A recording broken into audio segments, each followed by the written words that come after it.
Hello, everyone, and welcome to a new episode of our podcast, FoodButHow, where we talk to experts from all across the food production chain to understand the opportunities and challenges they face in their respective fields. So, without further ado, let's jump into today's episode. North Africa is one of the areas that has been hit the most by climate change. Rising temperatures, more frequent droughts, and soil degradation are threatening to weaken its food system's resilience. With us to talk about this is Dr. Faouzi Bekkaoui, head of the National Institute for Agronomical Research in Morocco, or INRA for short. We talk about the challenges facing food production in Morocco, the potential of new technologies and scientific research to improve the country's food system resilience, and how the work that's being done in INRA aligns with these objectives. Dr. Bekkaoui, thank you for being with us today. First, could you tell us more about the kind of work that you do at INRA? INRA, which stands for Institut National Recherche Agronomique, is a research institution in the area of agriculture in Morocco. It has 10 centers all over Morocco with 600 employees, 170 scientists and engineers, and we have also 120 PhD students. There are four main themes INRA focuses on. First, we have a mission to conserve all the genetic resources, collect and preserve all the genetic resources, animal and plants in particular. We work also on improving the productivity and genetic improvement of crops and animals, and deal with aspects related to disease, trying to understand and improve resistance to diseases, and improve also agricultural practices like irrigation, fertilization, etc. That's the second theme. The third one, it's related to adding value to agricultural products. And the fourth one is all studies related to socioeconomic aspects of agriculture. We are organized in mega projects or large projects that are formulated or planned every 4 years. And there are 20 large projects, and these are related to the area of interest to the agriculture in Morocco. For example, one of the largest one is related to cereals like wheat, barley, and oat, for example. The second one is related to legumes, oil seeds. I'll mention them very, very quickly so people understand the scope of our work. Citrus trees, olives, palms, other fruit trees, argan, cactus, red meats. So those are plant, aromatic and medicinal plants. So those are some of the large projects we are focusing on in this this more recent program that we formulated, and which began in 21 and goes to 24. So that's kind of give you an overall overview of INRA. There's one other aspect I didn't mention is that we have also research stations. There's research centers. We have 10. And research stations are field work that's done at INRA, and it's all over Morocco here too. There are 23 and expanding more than 2,000 hectares. That's cool. So it seems like the main beneficiaries of your research are the farmers themselves.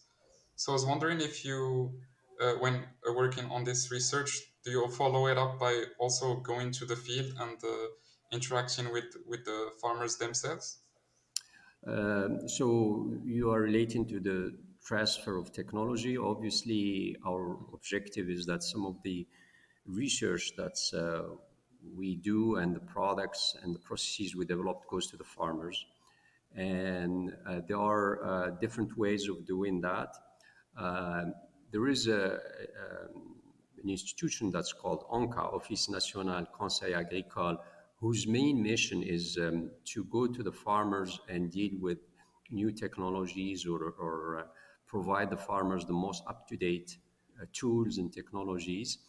But INRA works also with the ONCA and with several other partners to talk about the new technologies, and we do that different ways. We organize demonstrations, for example, when it comes to new varieties, field demonstrations, and we invite ONCA and other partners and farmer associations. We cannot deal with all the farmers, so we go to the farmers associations and their managers. Um, we do a lot of also webinars and conferences where we invite, of course, farmers, and we also have, like most of the institutions now, websites where we put for the farmers, for all people, fact sheets. So, for example, new technology it would be described in a simple document that's about 2 pages or pages, and that's is in on website. We edit a lot of books on how to deal with some diseases or some productivity of a crop, etc. So our website has a lot of these documents that can help the professionals to deal with improving their practices. Okay, I had another question, but I'm not sure. Maybe the people at ONCA would have more insight on this, but in case you do, feel free to answer it. So, are Moroccan farmers usually receptive to the changes that your research brings about? So, for example, if you find that farmers, like if your research produces some recommendations for farmers, are they generally receptive of that? It's a very important question. I would say it depends. Yes, to a certain extent, but it's an area where we definitely need a lot of improvement because there are some technologies that do not reach the farmers, or they are not utilized right away or immediately. One of the typical example is the improved varieties of cereals or wheat, for example. Only 20% of the farmers use certified and new varieties or improved varieties. Most of them will use old varieties that they have grown for a long time. And sometimes these varieties lack some of the, the traits that are good for them, like disease resistance or quality of the product. So we need to do more work on this, and ONCA is going to hire more advisors, and INRA is going to work closely with ONCA and other partners to ensure that we are transferring most of the technology. So there, if I may simplify, there may be two types of farmers. There are the one who follow the new technologies and maybe have more education, so they understand better the technology, and those will adopt very quickly some of these new technologies. And there are the ones that maybe have no education degrees, more difficulties in reading new material, in understanding some of the new processes, and those may not be able to implement. There's also the level of finance. Sometimes new technology may require more investment. Government has a lot of programs to help farmers adopt some of these new technologies. For example, irrigation, drip irrigation, or even some of the certified varieties of wheat. They're subsidized by the government, so to encourage people buy-in, etc. So but it's an area where we need to do a lot more work and improve our transfer of technology. For sure. Thank you for the introduction. In this podcast series, we focused on the concept of food security as perceived by individuals throughout the food supply chain. So, for example, in our previous interviews, we've had professionals from the catering industry who have singled out food waste as the big problem to solve, while we have also interviewed a soil scientist who has talked about the impeding danger that is the degradation of soil health.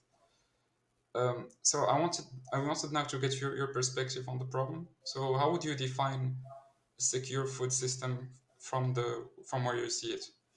What are some of the indicators you would use? Um, well, those that you mentioned are two important ones. Um, we have to maybe differentiate between food loss and food waste. For example, there's a lot of food that's lost either prior to harvest in the farm or after. And that is a matter of management practices.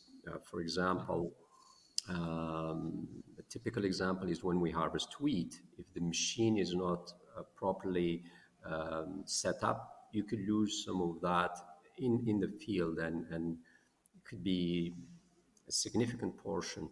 It could be also due, for example, you have some varieties that will lodge. So lodging is when the plants will go to the soil because the stem is not very strong, because there's a lot of wind.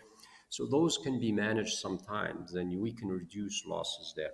Waste is more at the consumer level. It could be also after, before, but mostly it's at the consumer. So those are definitely areas where we need to improve our management and practices. Waste is a matter of, it's more a cultural and more a social aspects, less than a technical one. The one that you didn't mention is improving productivity while in a sustainable way. And definitely, by improving productivity, we can achieve more of a food security. I'll give you a typical example.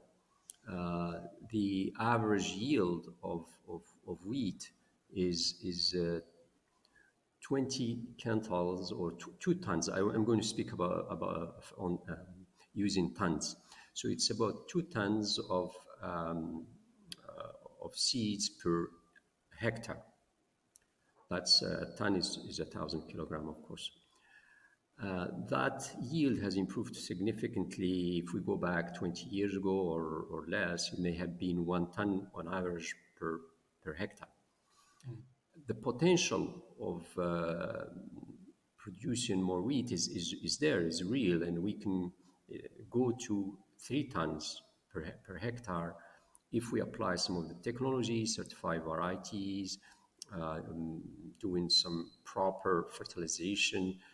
Sometimes, if it's in an irrigation area, we can irrigate more adequately. There are a lot of ways of improving yield without adding more land. This is in the same land. And that would be one of the areas that we need to work on to add to go towards food security. That's interesting because I've always had this impression that improving the productivity of the land and having sustainable agricultural practices are contradictory things, or things that do not necessarily go hand in hand. No, I don't agree with that. you could you could just to give you an idea. We stay on the example of wheat. Mhm. I told you we have an average of 2 tons per hectare. The theoretical, or not theoretical, it's a real potential that was observed in other countries with ideal climate, like in England or New Zealand, we can go to 17 tons per hectare. Wow. So the potential is there, and without the same per hectare, so we are not increasing land. Now, obviously, if we want more productivity, we probably need more les intrants.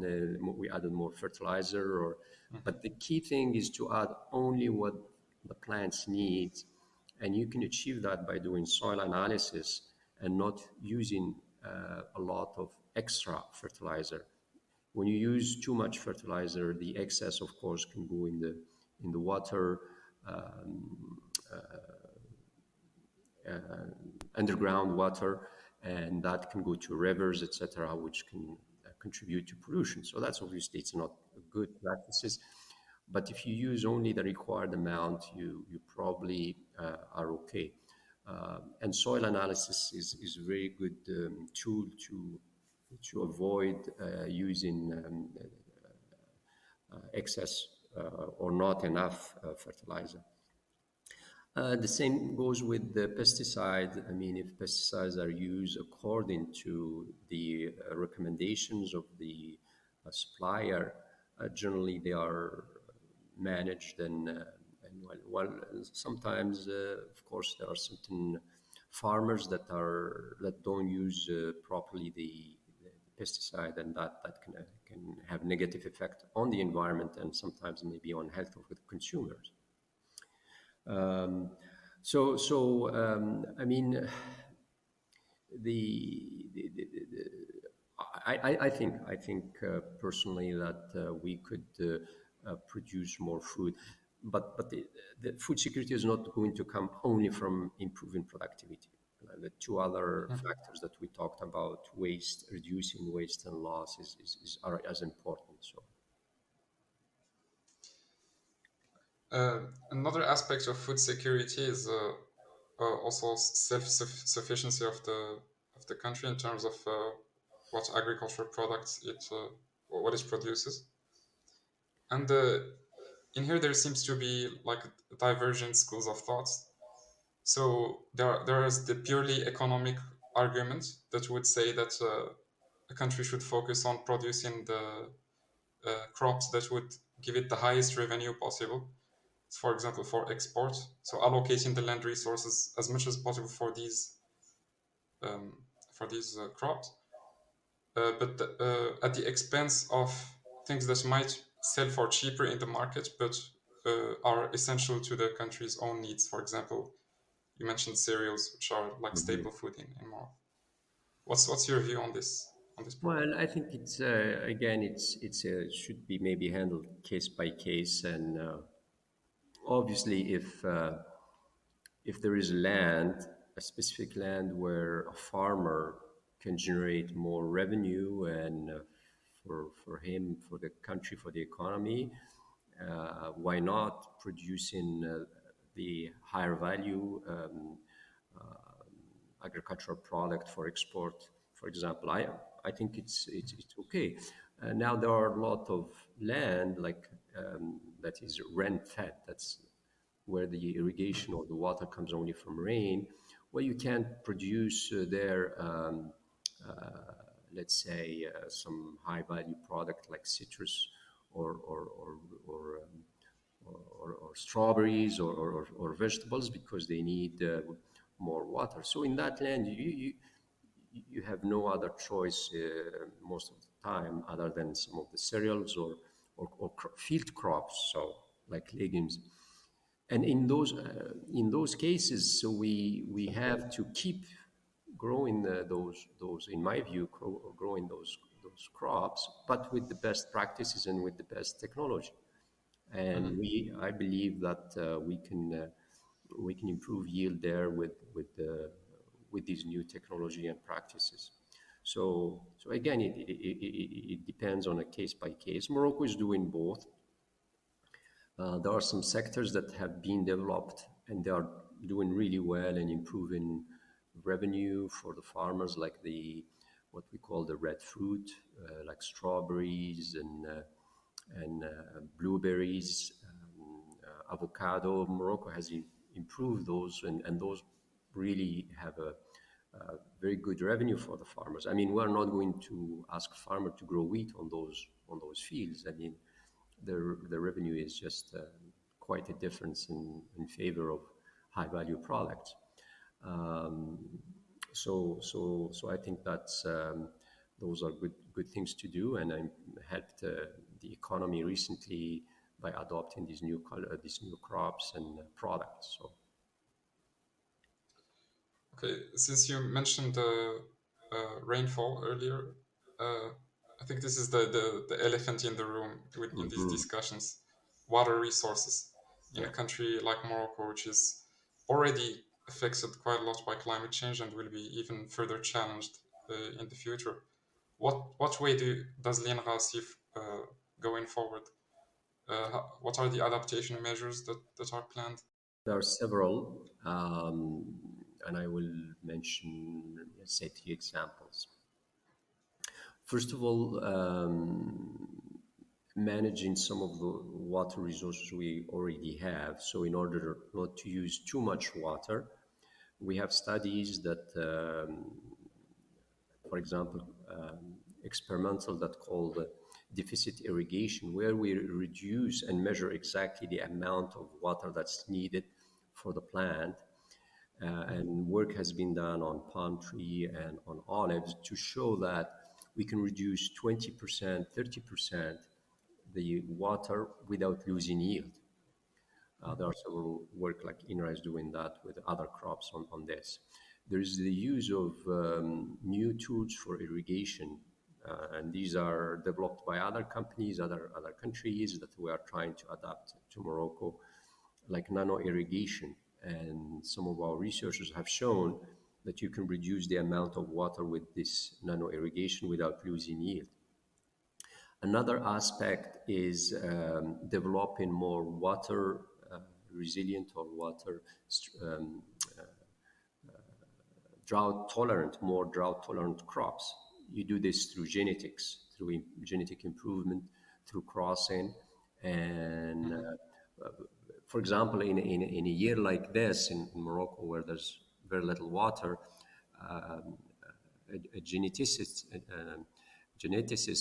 who is testing different varieties, different line, may select some of the lines that are more adapted to stress because they have better roots, they have better transpiration efficiencies, etc. And those are plants that have genes that can help them deal with water, less water. The last example I would give, and that's a very important one that Morocco is already adopting, is a practice in terms of no-till system. I'll have to describe this system. The typical Moroccan farmer that's growing wheat will turn the soil to prevent weeds from competing with the plant, and sometimes they call also as better aeration. This practice has been found a long time ago, and mostly in developed countries, that it's not a good practice because, in the case mostly of wheat and legumes and oil seeds, it's not good practice because it affects the water in the soil. When you turn the soil, you have more evaporation. So in years like this in Morocco, when there wasn't enough rain to begin with, and you turn the soil and that water evaporate, that the plant will have nothing to use. So the direct seeding is you go with a tractor and a machine that will put the seed a little hole, and you put the fertilizer at the same time. So you go one run by a tractor compared to in tilling where you go twice. You go with the tractor to till, and you come back and you seed. So in this technology, the no-till system, INRA has validated and developed some tools specific to the conditions of Morocco with other partners. And now we are trying to implement this technology. Our ministry has set up a goal of developing 1 million hectares of no-till within 10 years. It's a goal. I believe it's quite achievable if we work with all partners to do it. And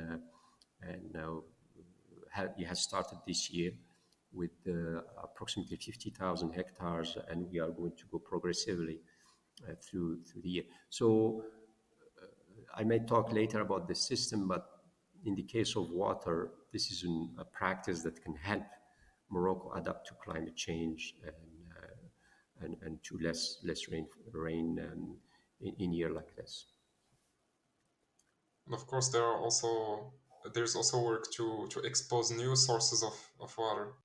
Yes, there are a lot of other things that the government is doing that I haven't mentioned. Is desalination, for example, recovering water in some areas where the water is going to the sea, constructing more dams, more smaller dams. All of these are practices that can help, of course, deal with climate change. Morocco, INRA is not involved in some of these areas, but those are very important as well.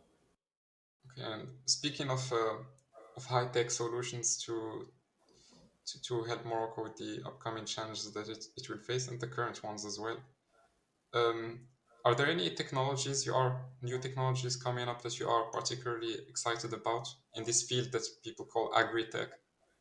Well, yes, I mean, there are a lot of tools that are now being developed and used and implemented. There's all the area what we call precision agriculture. And in the case of precision agriculture, is basically where we are trying to use the exact amount of inputs and which will give the best conditions to the plants to grow, at the same time reduce maybe some excess usage of inputs.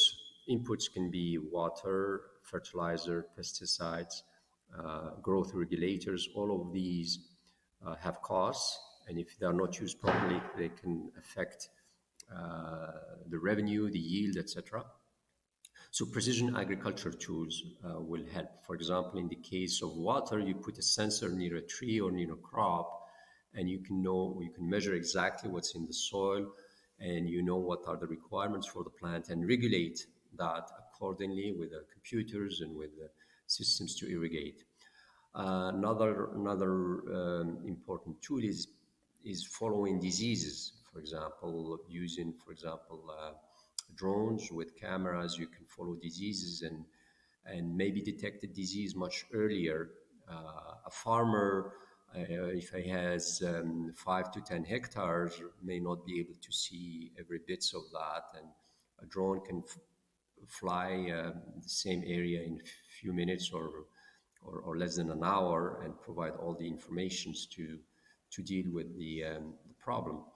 Um, the third example would be the use of data to manage the field, and that data can be a lot of things. Can be data on rainfall, for example, by following rainfall. There could be looking at the plants and predicting yield. All this information can help the farmer manage its product and will will lead to better revenue, better yield, I believe, in the future. And again, the issue here, on top of being technological, will also involve convincing people to use these and invest in these high-tech tools. Effectively, and here again, the more educated, maybe the larger farmer will probably adopt this very quickly. In fact, there are some that are already using this technology. With the small farmer, it's a little bit more challenging because of the investment, because of the lack of knowledge or understanding of these tools. But one thing that can help in the case of small farmer is working in groups, in cooperatives, and buying the drones. One farmer that barely makes it with what he has will be very difficult to buy a drone. Whereas a cooperative aggregating maybe 20, 30 farmers, they can probably with maybe one manager, that a technical person, it can help them all together and maybe adopt these tools more efficiently in the future. Yeah, I would like to ask you, since you've been talking about um, new technologies, my mind started thinking about the food, energy, water nexus that it exists. Like scientists know, there is a strong link between these three factors. And for example, if we waste food, we are not only wasting food, but in the end, it's also a waste of the energy that we use to produce it.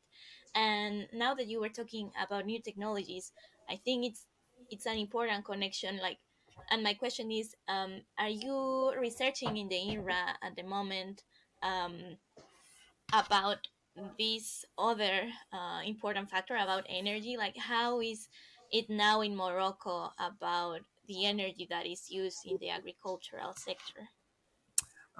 It's we do a little bit. It's not a big area energy. I'll give two examples where we have some work. It's not high priority, but there are other institutions in Morocco that work on renewable resources of energy, IRZAN, for example, and other institutions.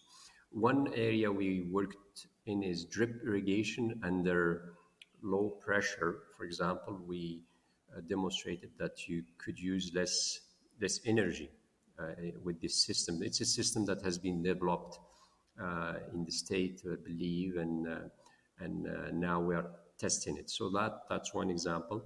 The use of solar to manage the water, the irrigation also is a way of reducing fossil energy usage. Use of we have some work to use an oven to dry fruit, for example, an oven that's operated by solar panel. Those are some of the examples come to my mind, but it's not, again, as I said, it's not the main focus of INRA.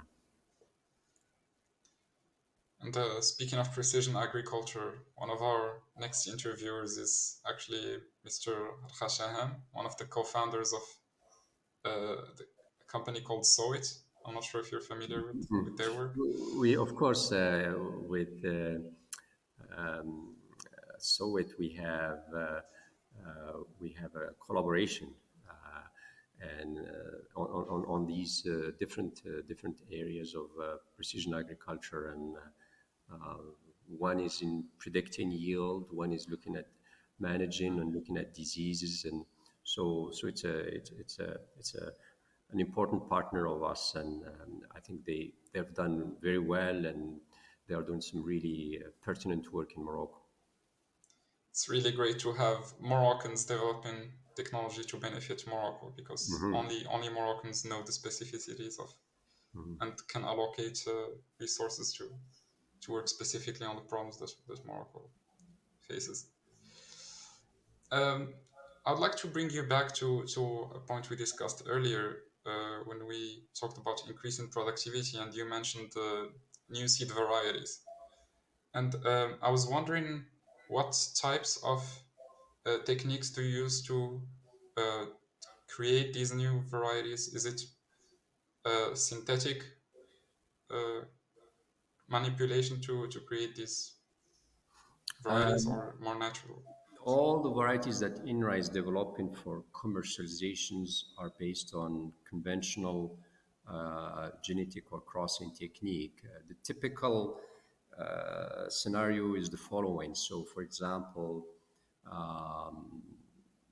fungi, which can affect yield, evolve all the time. You can have a plant that's resistance to the fungi, but the fungi will evolve and the plant will become sensitive, which can affect yield. So the typical scenario or experimental design is to go back in the gene bank, look at for other lines that are closely related to wheat, if we take that as an example, and seed those lines. You can take 100, 200, whatever available, and some of them could have the resistance to the fungi. So that means they have the gene. And the way we would introgress that gene into the variety that's commercial is to do crossing. And this is breeding. This is what we're now calling with breeding, and that's how it has been done for 100 years or so. And that's the typical scenario that INRA uses. We could use tools to speed up the breeding, like tissue culture. We could use molecular markers to follow on these genes, and these are plants that are, or seeds that are at the end, that are accepted and commercialized in Morocco. I believe you may have been thinking about genetically modification, where instead, if we go back to the example, what one could do is, in those lines that have the resistance, we could take the gene and transfer it through molecular manipulation, and now we get a genetically modified plant. INRA is not doing that type of work. We do some work just for understanding gene functions, but we are not developing crop in that area. One very interesting technique that's really we should consider in the future, some consider it genetic modification, some consider it breeding, modern ways of breeding, is called genetic editing, whereby if you can understand the genetic elements that are responsible of new traits that are lacking in a specific crop, you want to add them. Sometimes it could mean just changing one or two nucleotide of the DNA. And there are tools now that can do that manipulations. And in theory, it can be very, very quick to do that. And those techniques, I believe, we should have them on hand. And when the regulations, and if they are accepted by the consumers, I think we should consider using them because they can be implemented relatively quickly. A breeding program can take 10 to 15 years. It's a long process. With climate change and maybe new diseases and all that, we have to consider all tools we have on board. And genetic editing, in my view, it's really interesting methodology that should be considered. I wonder what the legal landscape in Morocco is like for these genetically modified organisms. Do we, for example, import genetically modified? To my knowledge, no, we don't have GMOs. But I'm not really. INRA is not involved in this aspect. But the legal rules or whatever is not to have GMOs in Morocco. But we're not involved in this aspect. We are not developing GMOs now, and we don't import GMO seeds for growing other plants, for sure. So another issue related to seeds and seed varieties is intellectual property. And I was wondering, in the case of varieties developed by INRA, is there someone who holds and enacts these Well, some kind of INRA has the ownership of the variety we developed. And what we do is we license them to commercial entities. The typical example, for example, 2 years ago, we had about 13 lines that we developed, and we have appel d'offre, we have a tender to anyone who was interested to commercialize these lines. And Sonacos, which is the company that multiply and sell the seeds to the farmer, was able to license 8 lines of these 13. And so now we are multiplying the foundation seeds for Sonacos. So there's different. So when a breeder comes up with a new line, we have about a few kilograms in the beginning. So we need now to make tons of these to give them to the farmer. So INRA does the first 2 generations, 2 or 3, and then we give them to Sonacos. Working with the seed multiplicator, they make another 2 or 3 years, and then they start selling. And then because we have we registered those lines, any amount that's sold, we get a revenue or royalties on some of those lines that are sold. So INRA get some of the money back, depending on the sale of these varieties and seeds. I've heard of some ethical issues related to these intellectual properties in the US, for example, where some companies enforce even the ability for farmers to reuse the seeds for the upcoming. The typical example is, and I'm familiar with the case when I was in Canada, is the use of GMOs. Monsanto has developed canola GMO, herbicide-resistant line, and they at that time, I don't know if this is still valid, but they have a contract with the farmer. So the farmer has an option to buy or not to buy that seed. And if he chooses to buy, they have to sign a contract to say that they are not going to reuse the seeds of the next generation. So again, the reason they've done that is because it took them a lot of effort and investment to develop that line. But the farmer is under no obligation. The farmer has other lines if he wants to buy, no contract.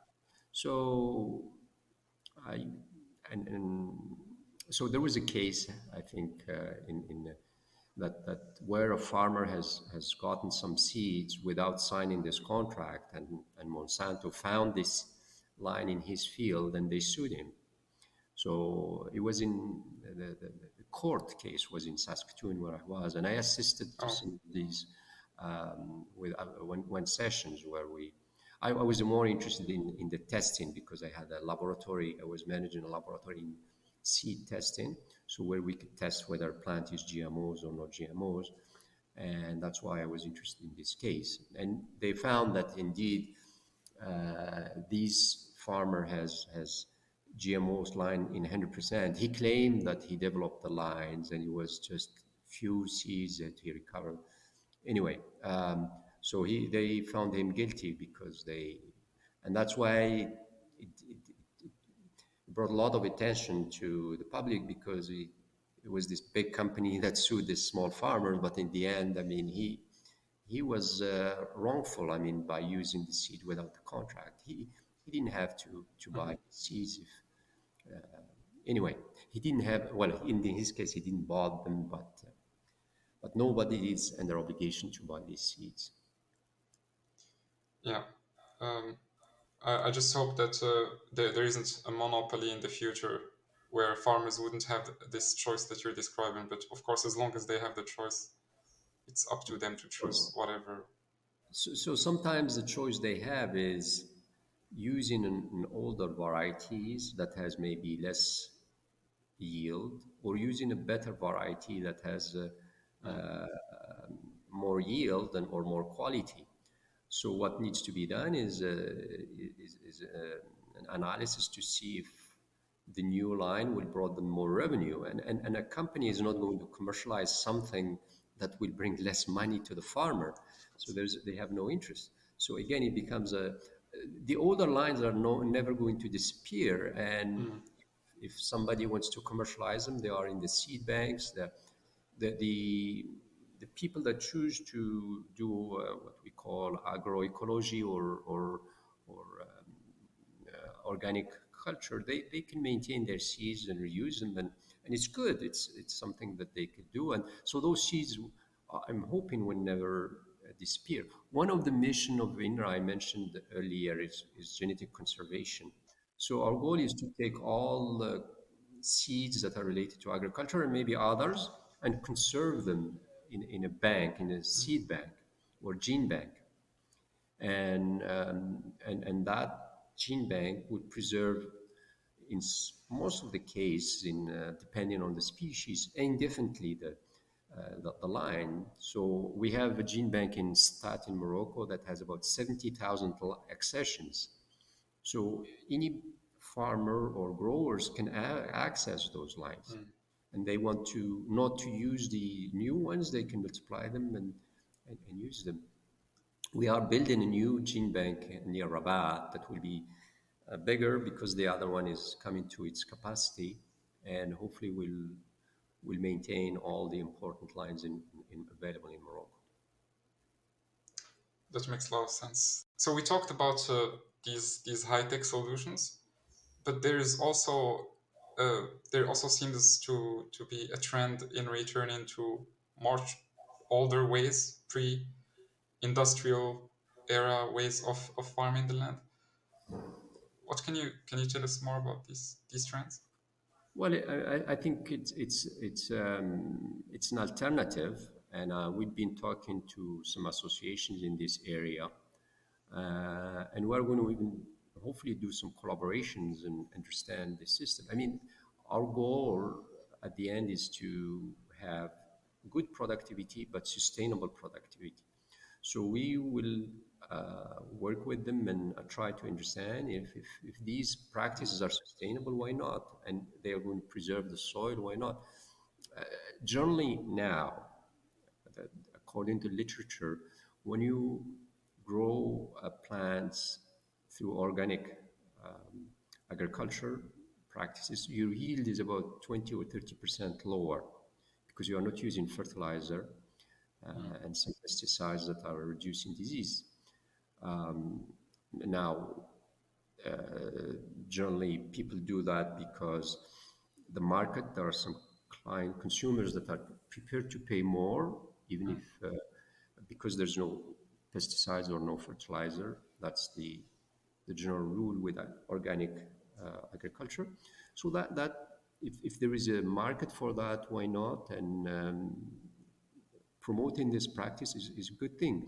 Through the Morocco Generation Green strategy that started in 2021 to 2030, Morocco is planning to enhance this organic agriculture. We have a little bit close to 10,000 hectares of organic agriculture. We aim to reach 100,000, so multiply by 10 in 10 years.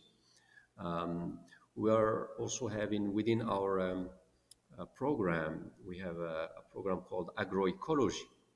And the objective of this program is, again, to understand practices that will minimize the inputs and be more sustainable, improve soil health. So again, I mean, those practices are good. Just we need to ensure that the food security is also there. In the other hand, other techniques are getting popular, like for example, urban agriculture with vertical farming and aquaponics or things like that. I would like to ask this question to you too, because we also asked Dr. Peter Shad, the soil scientist we had in a previous episode, his opinion about this. Is it realistic to try to produce food in a bigger scale, not necessarily in soil? What is your opinion about this? Well, I would say why not? If we show that these plants are safe, and it's the case, I believe, there's no reason why they wouldn't be. If we show that we are saving water, and that's another claim they have, and they are, I would say, it depends where. I believe those vertical farming, they may be very justified in places like in big metropolitan cities where land is scarce, or where you have to transport vegetables for a long way, and maybe it's more practical. I'm just going to say like Singapore, where it's a large country, a lot of people, but they don't have a lot of land, or near big cities, New York or LA.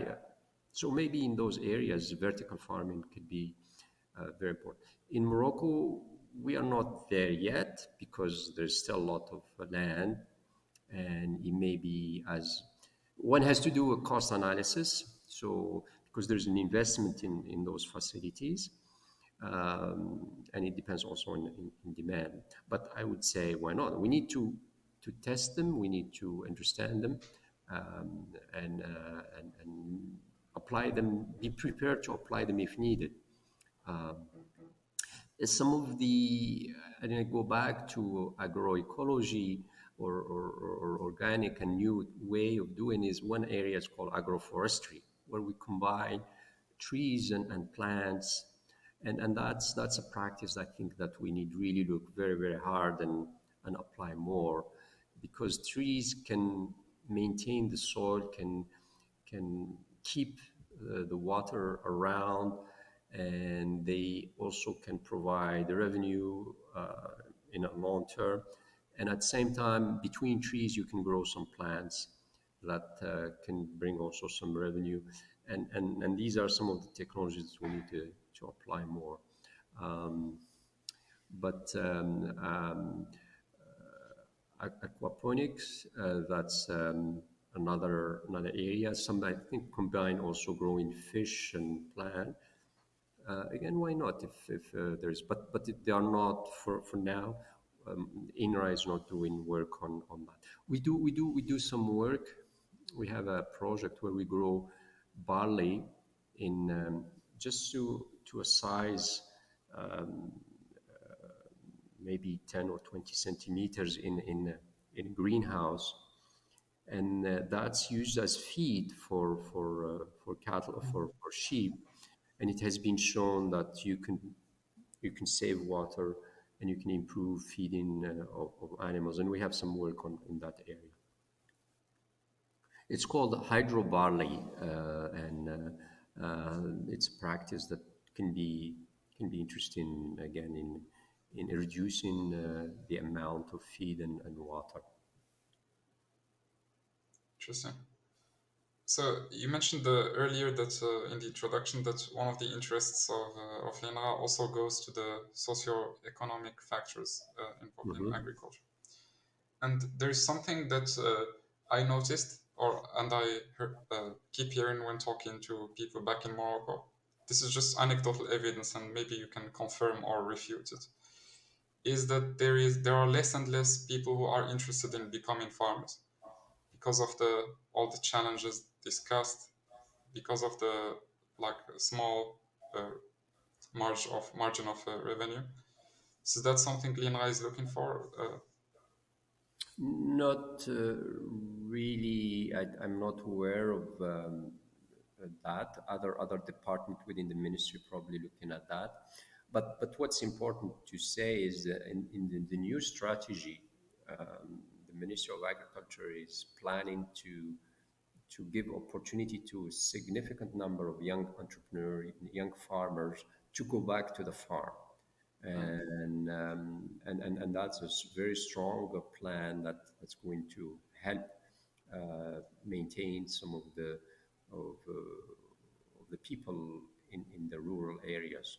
So there are a lot of program in that area, but definitely before, I mean, we can see from the statistics that people moved more to the cities because of low revenues or less opportunities. And with new technologies, with new practices, with new opportunities, we probably will be able to maintain or have more people go back to the farm. There's a lot of land that has not been used efficiently, and the government is pooling that and redistributing or planning to redistribute that land to young young entrepreneurs, and that will help maintain that balance between rural and the cities. Makes sense. So one last question. This is the last question, and we asked it to all the previous interviews as well. Do you have a message for the other entities in the food supply chains? It can be either the farmers with which you interact more directly, or more down the chain in the consumer side of things, like retailers or even the end consumer. Well, I mean, probably before going to the farmers, I will talk with the partners and with the collaborators. I mean, this is really key in the area of research, development, and transfer of technology is collaboration. And INRA, I mean, can't do everything on its own. So we have to work with partners. We have to leverage resources.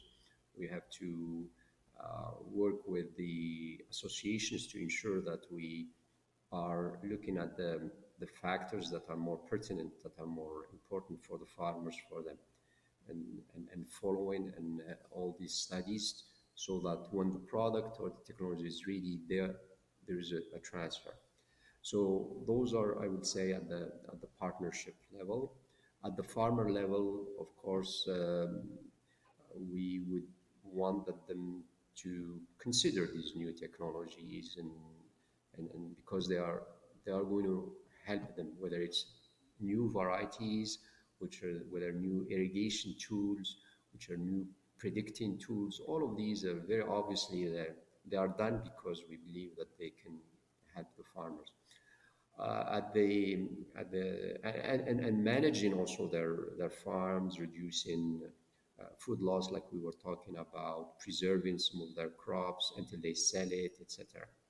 And then at the consumer level, of course, we did talk about it, is reducing waste and buying what they need and made and when you go to a restaurant, just ordering what you want to eat. I mean, these are obvious. I mean, those are some of the things maybe parents should encourage more their kids in those, and because it starts at a very young age, I believe. And I I mean, I tried with my kids. I mean, that their plate stays empty at the end of a meal. And if you go to self-serve or food, don't take what you are not going to eat.